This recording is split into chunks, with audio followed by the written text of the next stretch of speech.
이제 환경과 삶 수업을 시작하겠습니다, 여러분. 지지난주가 중간고사였죠.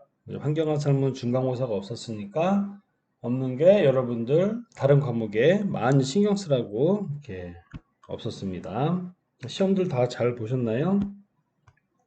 이제 또 저번 주 월요일부터인가 이번 주 월요일인가 언제부터 그거 뭐지? 실외에서 이제 마스크 안 쓰죠.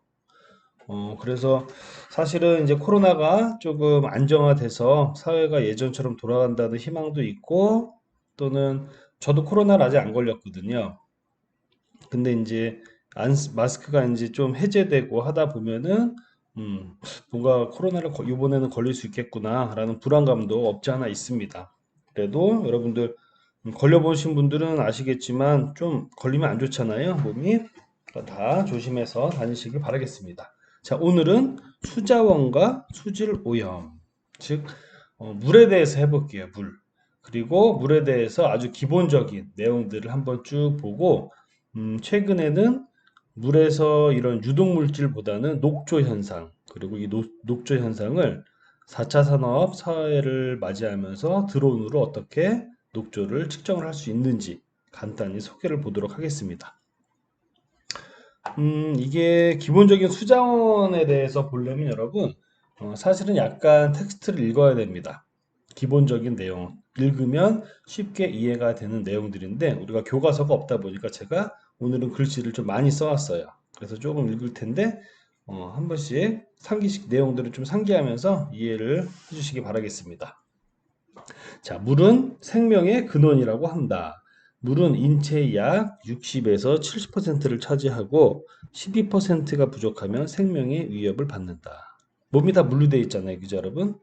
음. 인간의 생명을 오타가 있네요. 인간의 생명을 유지하고 문화생활과 산업발전을 영위하는데 필수 불가결한 기본 자산인 것이다. 자, 물에 대한 중요성은 뭐 여러분 뭐 지나치게 강조해도 뭐 여러분들 크게 지나치지 않죠? 많이 강조를 해도 역사적으로 물과 함께 인간은 새로운 문명을 창조해 왔으며 인류의 고대 4대 문명은 하천을 중심으로 탄생하였다. 농경 시대의 물은 주로 식량 생산, 관계 용수 사용되었고 문명이 발달되면서 지역 간 인적, 물적 이동이 활발해짐에 따라 물은 중요한 수송으로서의 기능도 갖게 되었다. 자, 여러분 농경 시대 때부터 사람이 물을 사용하고 뭔가의 생산을 할 때부터 물은 아주 중요했어요. 그리고 식량 생산과 관계용수로 많이 사용되는데 지금도 여러분 물의 사용량을 보면은 농업용수가 가장 많이 사용합니다. 농업, 뭐 공업, 농업, 또는 뭐 산업, 이렇게 뭐 여러 가지 쭉 있을 텐데 이 농업이 물 생산량이 물 소비량이 가장 많아요. 지금 현재도요. 자, 그리고 산업혁명 이후에는 과학기술이 급격히 발전하고 각종 제조업과 광공업이 크게 발전하면서 성장하면서 2차 산업 부분의 물이 다량 소비되게 되었다. 산업에 많이 쓰게 됐다는 거죠. 자, 현대사회에서는 산업 발전과 함께 인간 생활의 편의성 증진으로 물 사용량이 급증하고 있다.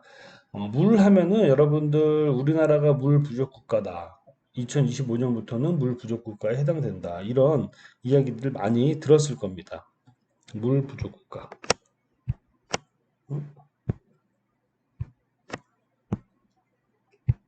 잠시만요. 왜 갑자기 안 써지지? 여기는 안 써지나 보다. 여기가 뭔가 안 써지네요. 물 부족 국가. 물 부족 국가 전에 물 스트레스 국가, 물 기근 국가 이런 것도 있어요. 이 표현을 하는 방법들이 여러 가지가 있는데 저도 이 경기도권에서 살고 있거든요. 경기도권에 살면서 가뭄 때문에 물이 안 나온 적은 없었습니다. 하지만 우리나라 아직도 뭐 강원도 산간 지역 거기 산이 많잖아요, 여러분. 산간 지역이나 아니면 지방의 여러 몇몇의 지역들은 지금도 비가 안 오면은 가뭄이 들면은 물이 안 나오더라고요. 물이 안 나와서 물을 만드는 여러 가지 기술도 좀 개발이 되고 해수 담수, 바닷물을 먹는 물로 바꾸는 이런 기술들도 많이 적용이 되고 있습니다. 그래서 실제로는 기후변화에 의해서 우리나라 물이 아주 집중적인 집중호우가 많이 나오게 됐잖아요. 집중적으로 물이 비가 오고 그 다음에 비가 안 오는 가뭄들이 형성되면서 실제로도 물 부족 국가에 속하게 될지도 모르겠다는 걱정이 듭니다. 자, 그래서 물은 보면 여러분들 순환이 되죠. 비가 오고 산으로 내려서 하천으로 가서 지하수로도 스며들고 다시 바다로 가서 증발해서 수증기가 응축돼서 비가 오고 자 뱅글뱅글 돌아갑니다. 물순환 그죠? 어렵지 않아요? 아주 어렵지 않아요. 쉽죠? 이거 초등학교 때 중학교 때부터 배운 겁니다. 그죠? 자, 물 같은 경우는 여러분 우리가 존재하는 게 고체, 액체, 기체 이 세 가지를 다 겪으면서 얘네들이 존재를 하고 있죠. 얼음으로도 됐다가요, 물로도 됐다가 수증기로 됐다가 고체, 액체, 기체. 굉장히 신기합니다. 지구를 중심으로 끊임없이 순환하면서 성상도 세 가지 상태에 맞게 존재를 하고 있습니다. 자, 엄청나죠? 그래서 이렇게 물이 내리면 지표에 떠다니다가 하천으로 흘렀다가 바다로도 갔다가 또는 지하수로도 스며들었다가 하는 이런 과정들에 대해서 각각의 간단한 정의, 특징을 좀 보도록 할게요. 첫 번째, 지표수입니다. 지표수. 지표수란 지표면을 흐르고 있는 하천이나 호수, 지하수, 계곡 등에 존재하는 물을 말한다. 즉 뭐냐면 지표면에 있는 거를 다 통칭하는 거네요. 그죠? 지표수는 비교적 유기물이 많고 세균 및 미생물이 번식하기 쉬우며 지하수보다 탁도가 높다. 지하수 같은 경우는 여러분 모래나 자갈들을 걸러서 밑으로 땅속에서 지중 환경에서 흐르고 있는 거죠. 그러니까 그만큼 필터 작용이 되어 있을 거예요. 그래서 탁도가 굉장히 낮을 텐데 지표수 같은 경우는 낙엽도 쓸려가지요. 바람에 먼지도 들어가죠. 그래서 탁도가 상대적으로 높습니다. 경도가 낮고 철, 망간 등의 무기 이온의 함량이 적으면 용존산소의 함유도는 비교적 높다. 자, 경도라는 건 뭐냐면 여러분 음, 칼슘과 마그네슘 칼슘과 마그네슘이 줄을 이루면서 물의 세기를 결정하는 내용이에요. 우리 이거 여러분 이거 배웠죠? 센물, 단물 저도 그거 하네요. 센물, 단물 센물은 비누가 잘 안 풀리는 거 단물은 비누가 잘 풀리는 거 그죠? 요런 옛날에 배운 기억이 나죠. 그래서 센 물은 보통 지하수, 이거는 수돗물, 그죠? 기타 등등 특징이 많지만 우리가 상식적인 선에서 기억을 할 수 있는 부분들을 이야기해 보는 겁니다. 경도가 낮다 그래요, 지표수가.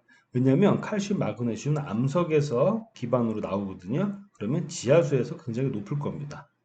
그래서 걔네들은 공통 이온 효과라고 있는데 그거에 인해서 비누가 잘 풀리지가 않아요. 네, 수돗물은 잘 풀리죠. 자, 어쨌든 이 경도에 대해서 간단히 말씀드린 거예요. 그래서 이런 경도에 따라서 여러분 우리 외국 놀러 가면 물병 걸렸다 그러나요?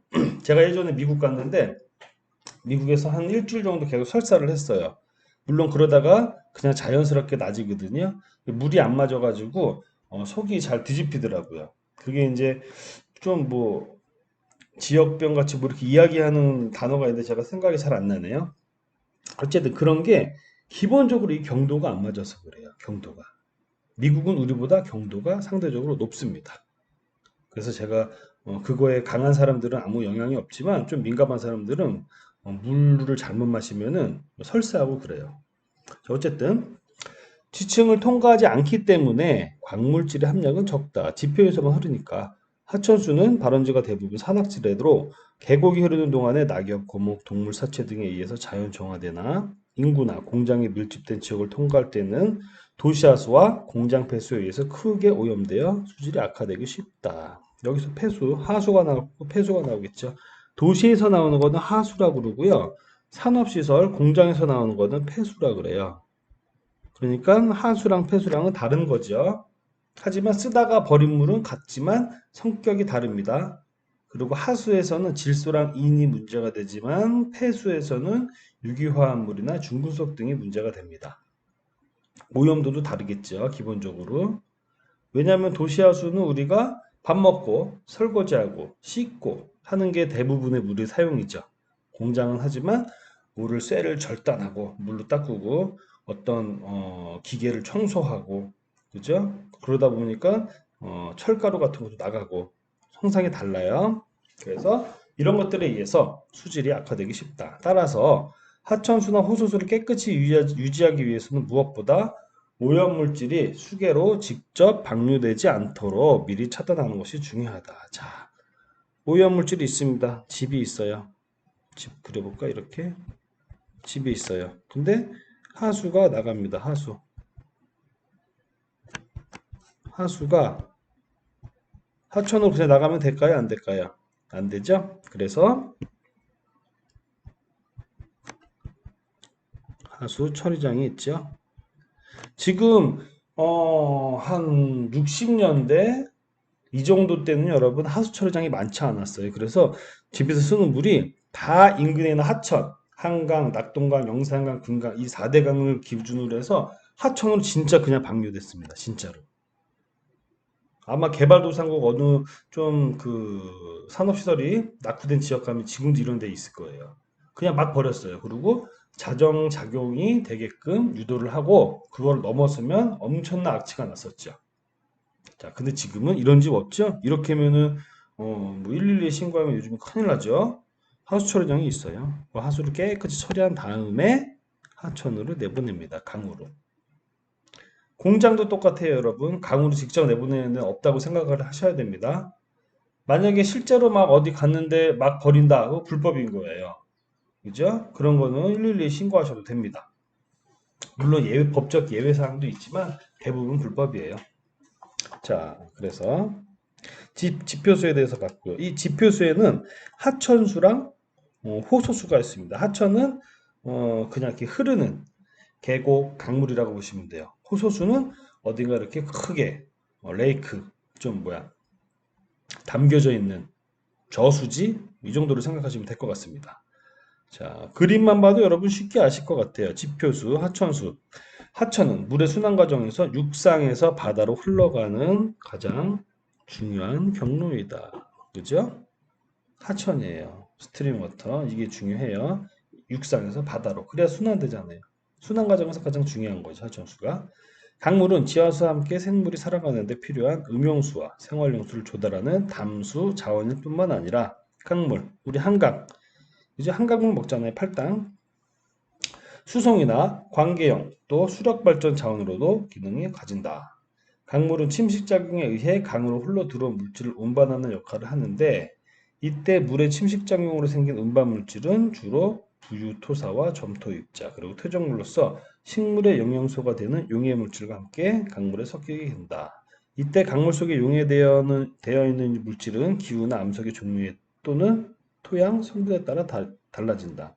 즉 이런 것 같아요. 강이 이렇게 흘러가면서 막 흘러가면서 침식이 되잖아요. 침식이 되면서 거기에 있는 토사, 그 고기 안에 는 아주 쉽게 영양분이라고 할게요, 여러분. 그쪽에는 영양분들을 물에 녹여서 식물들이 더 잘 먹게 하고 물속에 있는 수생생물들이 자라나게 하고 물속에도 여러분 그 물고기만 있는 게 아니라 수초 같은 것들도 있잖아요. 식물성 플랑크톤도 있고요. 조류, 우리 막 녹조 이런 거 식물성 플랑크톤입니다, 여러분. 자, 이런 애들도 자라려면 영양염료라는 게 필요해요. 질소랑 인, 기본적인 미네랄들. 그런 것들이 이제 토양에서 침식되면서 물속에 용해돼요. 이렇게 좀 운반한다는 이야기 같습니다. 그리고 지표수에 또 하나 호소수가 있네요. 호소의 물은 지표수나 지하수 또 이 두 가지가 합쳐서 이루어진다. 지역에 따라 기후나 지형 조건이 다르므로 염도나 산도가 다양하고 염도 같은 경우 뭐예요? 짠 거, 짠 정도, 그죠? 산도는 뭐예요? 여러분 pH예요. 우리 pH 0부터 14까지 있는 거 어렸을 때 배웠죠? pH가 0부터 예를 들어 14까지 있으면 중간은 7. 7은 중성, 염기, 산성, 그죠? 되었습니다. 산도가 다양합니다. 지질학적으로 생성연대가 짧다는 공통점을 가지고 있다. 호수는 담수의 저장소입니다. 저장소, 그죠? 딱 봐도 저장소, 그림만 봐도 알죠, 여러분? 인간의 생활과 산업 활동에 필요한 수자원을 공급하는 한편 수산물을 공급하기도 한다. 자, 여기까지 있어요. 그리고 염도 하니까 생각나네.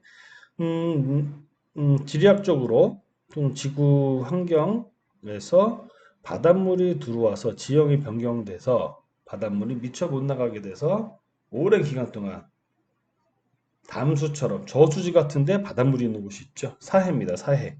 그죠? 거기는 소금 완전히 한 소금물의 한 1.5배 정도 될 거예요. 염도가. 자, 어쨌든 이러한 이온 가치 때문에 댐과 저수지와 같은 인공적인 호수를 건설하는 것이다. 우리나라의 호수는 대부분 인공 호수이다. 호수는 지형적 구조가 대부분 폐쇄형 또는 준폐쇄형 수역 공간을 형성함으로 유속이 매우 느린 정체 수역이 된다. 따라서 자체 정화 능력이 떨어지고 일반 오염이 되면 부영양화 등 2차 오염이 가중될 우려가 크다. 자, 이게 재밌는 게 여러분, 호소, 물이 따지면은 유속이 매우 느리고 정체되어 있는 거잖아요. 저수지 같이. 여기 레이크 턴오버라고 되어 있는데, 이게 뭐냐면 여러분, 대류 현상입니다. 따지면 아주 쉽게. 자, 이렇게 있어요. 물이 이렇게 있습니다. 이제부터 잘 보세요. 오염된 찌꺼기들이 슉 들어와가지고 여러분 싹 가라앉아가지고 중력에 가라앉겠죠. 물론 녹는 애들도 있을 거고 계속 침전물로 쌓입니다. 시커먼 뻘같이 더럽게 쌓였습니다. 더러운 물이 됐어요. 더러워요. 자, 그런데 이렇게 가만히 있으면 가만히 누가 발로 확 휘젓고 그러지 않잖아요. 뭐 거인이 들어와서 휘젓는 거 아니잖아요. 여기 깊이가 깊을 텐데. 자, 그런데 이 오염물들이 부유합니다. 자연적으로. 물의 밀도에 의해서 부유해요. 겨울이 됐습니다. 샹샹샹샹샹샹 얼었어요. 0도씨. 0도씨. 여기는 4도씨. 자, 얼었어요. 얼음. 자, 근데 겨울이 됐다가 봄, 여름, 가을로 갑니다. 봄이 돼서 얼음이 녹아요. 그래서 지표면에 있는 물의 온도가 0도에서 4도씨로 됩니다. 물의 밀도는 4도씨에서 가장 높죠. 그렇다는 얘기는 물이 무거워진다는 거예요. 물이 무거워져. 샥, 샥, 물이 내려옵니다. 무거운 게. 그럼 여기 있는 게 어떻게 돼요? 밀려서 다시 올라오죠. 이렇게 올라오는 거예요. 즉, 이 물 속에서 자연적으로 물의 밀도, 기온의 변화에 따라서 계속 턴오버 됩니다. 그죠? 그렇게 되면 여러분 2차 오염이 발생해요. 부영향과 대표적인 오염이거든요. 밑에 있던 유기물들이 썩어서 질소와 인이 돼서 걔네들이 올라오면서 햇빛과 만나고 유속이 느려지고 기온도 올라가고 녹조가 아주 피기에 아주 환상적인 조건이 되죠. 그래서 녹조가 미친 듯이 피게 되는 겁니다. 참고로 알고 계시면 돼요. 자, 지하수. 지하수는 지표면 밑에 흐르는 물이다. 그죠?